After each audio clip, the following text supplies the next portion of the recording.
टिटलागढ़ में दूसरे इतवार ईद खरीदारी की भीड़ नजर आई। भीड़ में ज्यादातर औरतें ईद की खरीदारी करती नजर आईं।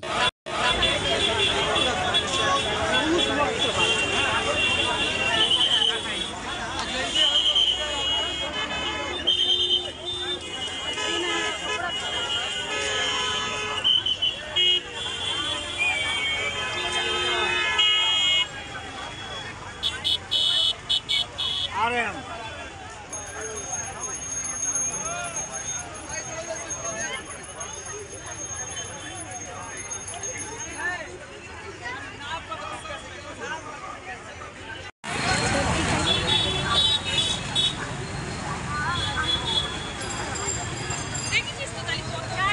अरे हटो ना यार।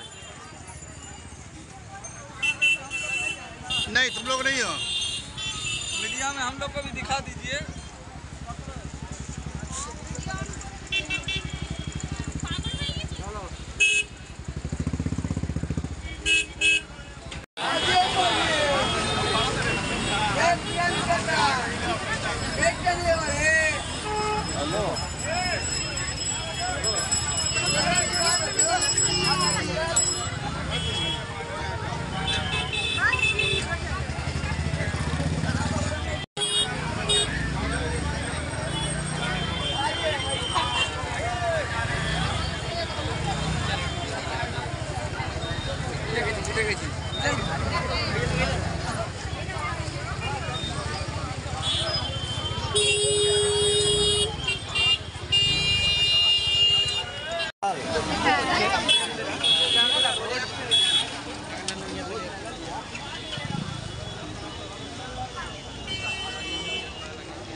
मजा नहीं आता।